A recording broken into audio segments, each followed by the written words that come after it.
You know, morning practice usually for me is a good way of sussing out the bike. I usually go on morning practice with old tires, and today I went out with a tire that I used yesterday, so you know, it felt good. I'm not happy with the tire pressures. I think the pressures are a little bit off, but I'm going to go ahead and do a swap on it, a flop on it, so I can get ready for the next race, which is my first race of the day, which is Battle of the Twins heavyweight, and it's a championship that I'm not you know, not going to win, but have a good opportunity to get a third. Last time I did this, I got a third, so I think I can probably get another third.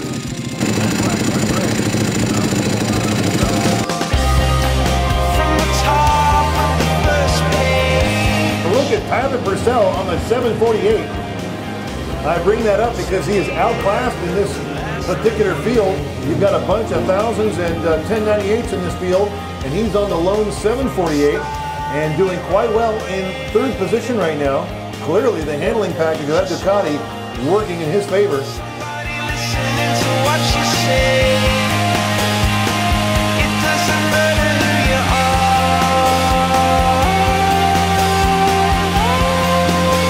What appears to be a half-hour lead is actually 12.6 seconds for Nolan over May. Uh-oh, and traffic is going to be an issue for Tyler Purcell as here comes Bob Body Shot Setbacking into turn one, putting some pressure to the back wheel of Purcell. Purcell is going to hold him off late breaking into turn one.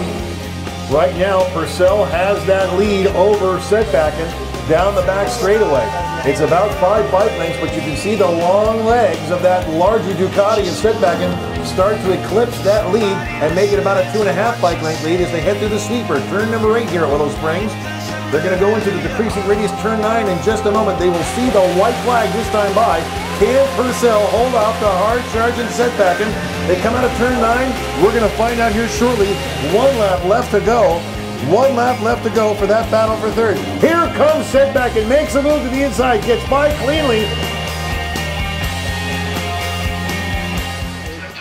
How about that effing hole shot? Huh?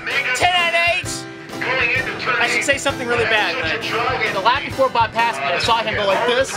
That's the signal for Bob. And I'm like, damn, son of a bitch is on my ass. So I'm like, okay, think. How can we get how to do this? I'll brake really hard into 1, work really hard into 1. Let's go into 2, and then my tire was about gone. So I was losing time in 2.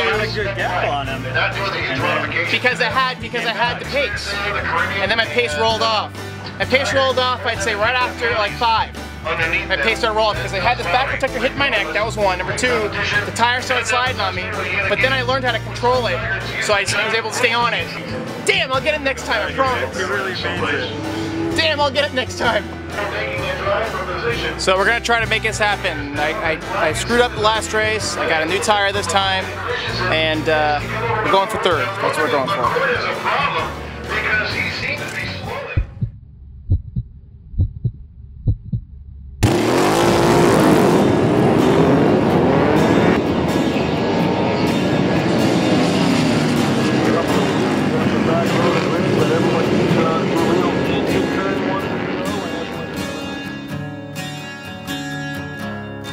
Where do we go? Nobody knows.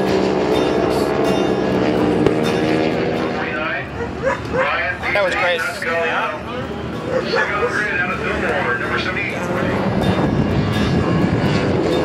God give me style and give me grace. Rode the living shit out of the bike. But it's great. It's great.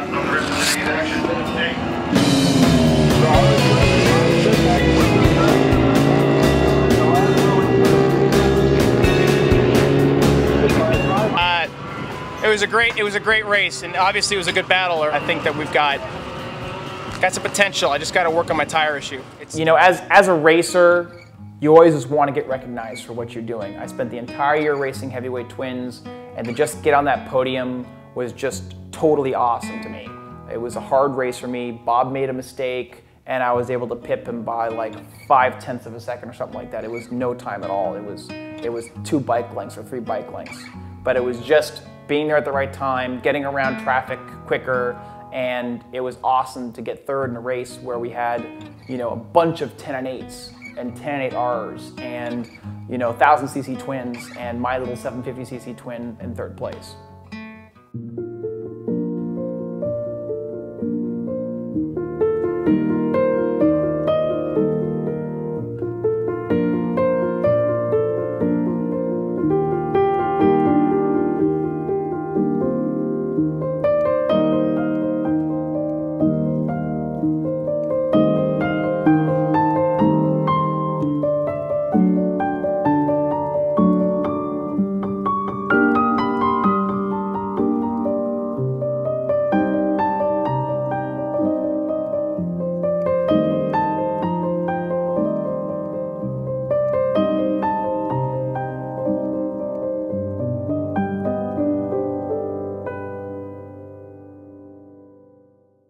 Not everything goes according to plan, and the November round was going to be very difficult.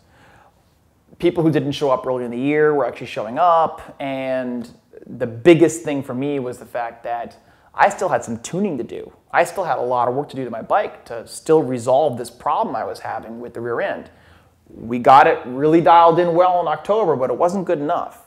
And so I was going to have to not only tune my bike in November, but I was also going to have to race as hard as I could race. So there was a lot of complications with the final round. And of course, it was bloody windy outside. So when I showed up for that first practice on Saturday, it was not looking too good at all. Well, here we are. Practice went like shit this morning. It's just, you know, cold tires. Takes a couple laps to get up to temperature. Once you get the temperature, you got 2 laps left. I found some pace at the end, but it was bogus. So now we get to go out there. I got a leaky clutch seal because I put too much oil on the bloody bike. This first race is Formula 2. It is a 600cc class. Any mods allowed, and I race in it because 750 twins are allowed to race in that same exact class.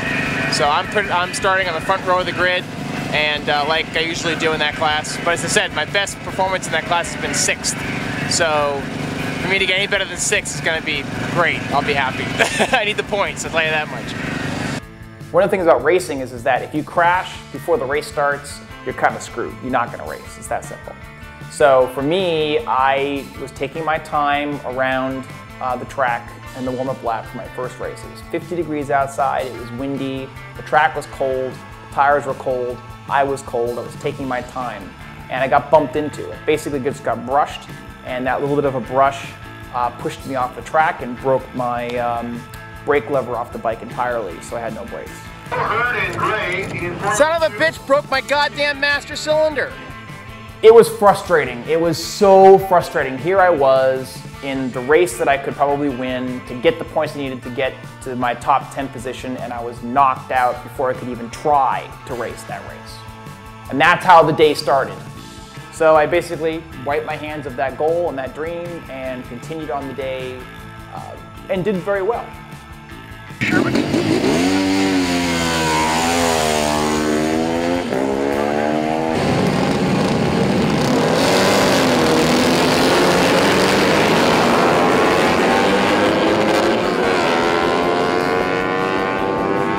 That was a great race. 2 of my big competitors in terms of my position in the championship, Sean Higby and Bob Setback, and we're both not in that race. I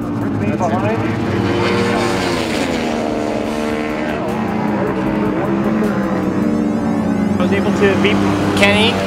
He hasn't raced in years, so obviously, but you know, he's got a 999, and I've got a 749R, and I was able to pass him under power pretty much. You know what?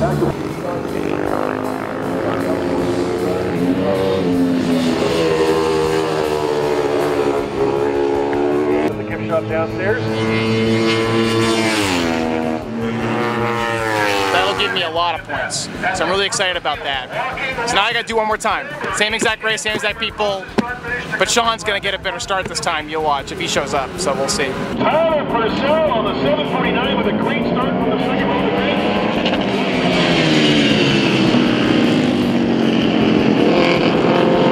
I walked into that race expecting a 4th, and I got a 4th. I mean, 3 of my competitors didn't show up. I mean, I get to play this mid-race game, which is me by myself doing quick lap times, because none of it's fast. Yet again, controversial. You know, because I was on Kenny's butt in that race, and he's got a 999 and I've got a 749. The rumor is on the horn that, or over the loudspeaker, was said that I have an 850cc motor. Obviously, the motor's stock. The only thing that's been done to it is the cam timing. That's it. It's 100% stock. It's never been into. The cases have never been cracked. So I need to make that set straight, obviously, because that's you know, I need people to know that I'm riding a bike that's definitely class. I'm running it.